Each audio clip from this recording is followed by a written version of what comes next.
नमस्कार, मैं हूं संजय शर्मा। आप देख रहे हैं 4PM न्यूज नेटवर्क। शोहरत की बुलंदी भी पल भर का तमाशा है। जिस डाल पे बैठे हो वो टूट भी सकती है। दोस्तों, बशीर बद्र साहब का ये शेर हमारे प्रधान सेवक मोदी जी पर बिल्कुल फिट बैठता है। मोदी जी के मुताबिक उनका बचपन बड़ा गरीबी में गुजरा था, लेकिन आज उनकी लाइफ स्टाइल को देखकर ऐसे लगता है जैसे वो अपनी गरीबी के दिनों का बदला आज की आम जनता से ले रहे हैं। लाखों का चश्मा, पेन, घड़ी रखने वाले प्रधान सेवक जब करोड़ों की गाड़ी से उतरते हैं तो उनका पर्सनल पेपाराजी उनकी रील बनाकर सोशल मीडिया पर डालता है, जिसे दूर गांव में बैठा बेरोजगार युवक अपने चाइनीज मोबाइल में देखकर गर्व महसूस करता है। वाह, क्या मोदी जी हैं। क्या आप जानते हैं, विदेशों में स्टेडियम बुक करके लाखों भारतीयों को जमा करके मोदी मोदी कराया जाता है, ताकि आपके दिमाग में यह धारणा बने कि विदेशों में भारत का डंका बज रहा है। दोस्तों, इसको डंका बजना नहीं, असल में इसे इमेज बिल्डिंग कहते हैं। मोदी जी की छवि चमकाने के लिए कितने लाखों करोड़ों रुपए फूंक दिए जाते हैं, इसका एक एक पाई आपकी जेब से वसूला जाता है। लेकिन आपने कभी सोचा है कि सरकार मोदी जी की छवि बनाने के लिए कितने पैसे फूंकती है? अगर आपको इसका अंदाजा नहीं है तो हम आज वीडियो में एक रिपोर्ट का जिक्र करने जा रहे हैं, जिसे आपको जरूर देखना चाहिए। मोदी जी के आने के बाद से हमारे देश में नया खेल चल पड़ा है। अब प्रधानमंत्री सिर्फ शासन नहीं करते, अब प्रधानमंत्री अपने लिए भव्य जश्न करवाते हैं, और ये जश्न भी किसी निजी पैसे से नहीं बल्कि जनता के पैसों से। जी हां, ताजा मामला गुजरात सरकार का है, जिसने प्रधानमंत्री नरेंद्र मोदी की प्रशंसा और उनके सम्मान में विज्ञापनों पर पूरे 8.81 करोड़ रुपए फूंक दिए। यह जानकारी किसी अफवाह से नहीं बल्कि बीबीसी गुजरात द्वारा दायर एक आरटीआई के तहत सामने आई है। आप द वायर में छपी इस खबर की हेडलाइंस को भी देखिए। गुजरात सरकार ने मोदी के 23 साल पूरे होने के जश्न में विज्ञापनों पर 8.81 करोड़ रुपए खर्चे।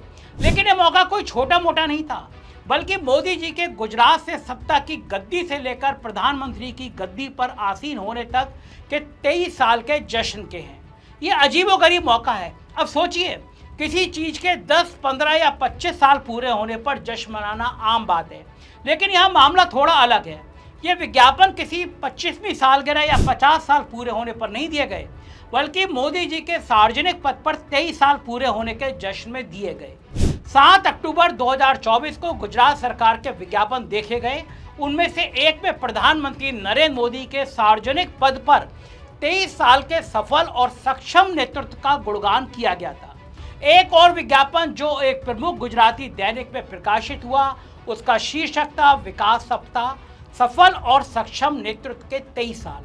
इतना ही नहीं, उस अखबार में एक और आधे पन्ने का विज्ञापन निकला, जिसमें लिखा था 7 अक्टूबर 2001 से गुजरात को विकास का भरोसा मिला। यानी पूरे पन्ने भरकर जनता को यह बताया गया कि मोदी जी सत्ता में हैं तो भरोसा है, वरना सब अधूरा है। और विज्ञापनों की भाषा, उस पर गौर करिए। उनकी भाषा ऐसी जैसे वो कोई नेता नहीं बल्कि कोई सम्राट हो। इन विज्ञापनों में हर जगह वही लफ्ज बार बार दिखे, विकसित भारत के स्वप्न दृष्टा, गुजरात के गौरव के प्रतीक, विकास पुरुष यशस्वी प्रधानमंत्री नरेंद्र भाई मोदी को बधाई। अब सवाल उठता है कि क्या सरकारी विज्ञापन का मकसद यही है कि किसी नेता को भगवान बना दिया जाए, या क्या सरकारी पैसे से किसी व्यक्ति विशेष का महिमा मंडल लोकतंत्र के दायरे में आता है? आरटीआई में इसका पूरा खुलासा हुआ है। दरअसल बीबीसी ने राज्य सरकार के गुजरात सूचना आयोग में आरटीआई दायर की और इन विज्ञापनों पर हुए खर्च का ब्यौरा मांगा। जवाब में आयोग ने साफ बताया कि प्रिंट, इलेक्ट्रॉनिक, डिजिटल और सोशल मीडिया पर सिर्फ इन 2 विज्ञापनों पर कुल 8,81,01,941 रुपए खर्च हुए हैं। इतनी बड़ी धनराशि कि जीवन में हम शायद कभी देख भी ना पाए। अब सुनिए इस खर्च का पूरा ब्यौरा। आरटीआई के जवाब के अनुसार गुजरात के मुख्यमंत्री भूपेंद्र पटेल ने बताया कि गुजरात सूचना आयोग की प्रचार शाखा ने प्रधानमंत्री नरेंद्र मोदी के सार्वजनिक पद पर 23 साल पूरे होने पर उन्हें बधाई देने के लिए अखबारों में विज्ञापनों पर लगभग 2.12 करोड़ रुपए खर्च किए। वहीं एक और दूसरी आरटीआई आवेदन में बीबीसी को दिए 2 जवाब मिले। पहले जवाब में प्रचार शाखा ने बताया कि विकास सप्ताह के तहत अखबारों में विज्ञापन देने पर 3,04,98,000 रुपए खर्च किए गए। दूसरे जवाब में आयोग के सूचना उप निदेशक ने कहा कि इलेक्ट्रॉनिक, डिजिटल और सोशल मीडिया पर विकास सप्ताह के प्रचार पर लगभग 3,64,03,941 रुपए खर्च किए गए।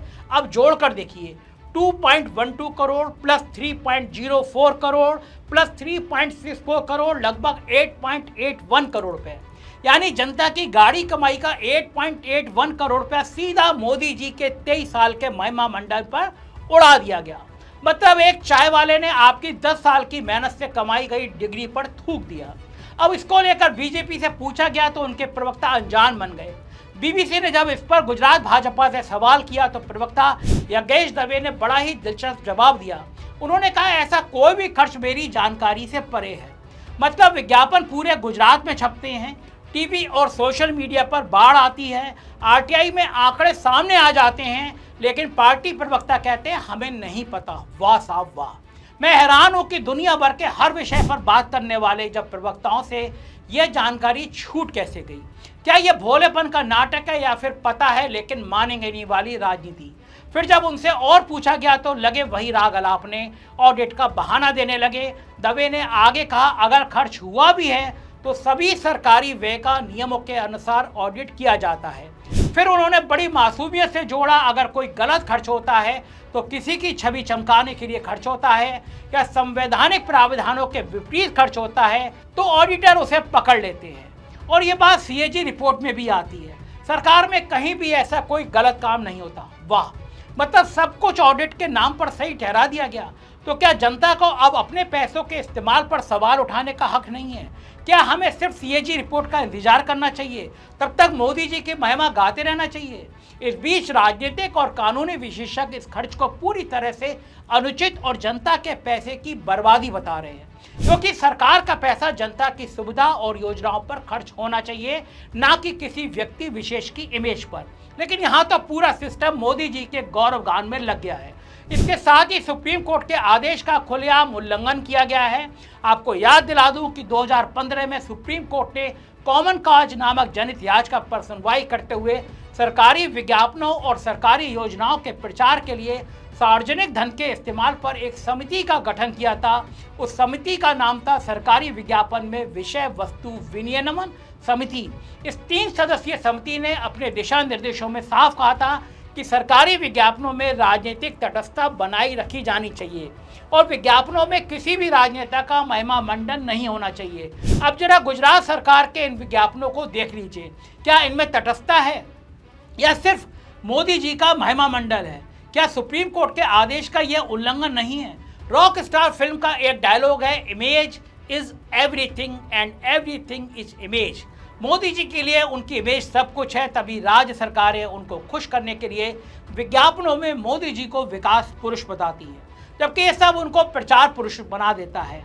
मोदी जी की हर योजना प्रधानमंत्री नाम से शुरू होती है और हर स्कीम पर मोदी जी की तस्वीर अनिवार्य है, चाहे गैस सिलेंडर हो, शौचालय हो, घर की चाबी हो या फिर वैक्सीन का सर्टिफिकेट, सब पर मोदी जी का चेहरा होना जरूरी है। हद तो तब पार हो गई थी जब ऑपरेशन सिंदूर के अगले दिन ही आर्मी की वर्दी में मोदी जी की होर्डिंग्स लगी हुई थी। उस होर्डिंग पर भी उनकी फोटो लगी थी, जहां पहलगाम में मारे गए लोगों की होनी चाहिए थी, या फिर युद्ध लड़ रहे हमारे जवानों की। फोन से लेकर पोस्टरों तक और अखबार से लेकर टीवी तक, आंखें खुली हो या बंद, हर जगह आपको मोदी जी ही मोदी जी दिखाई देते होंगे। सच में ये कोई काम नॉन बायोलॉजिकल इंसान ही कर सकता है। लेकिन इन सबका पॉइंट क्या है, क्यों किया जाता है? ये सब आपके दिमाग को हाईजैक करने की तकनीक है, ताकि जब आप वोट डालने जाए तो आपको उनके अलावा कोई और नजर ही ना आए। इस पूरे मामले को लेकर आप क्या सोचते हैं? मुझे आपकी राय बहुत मायने रखती है। कमेंट करिएगा, चैनल को सब्सक्राइब और ज्वाइन करिएगा। अपना प्यार बनाए रखिएगा। शुक्रिया, थैंक यू।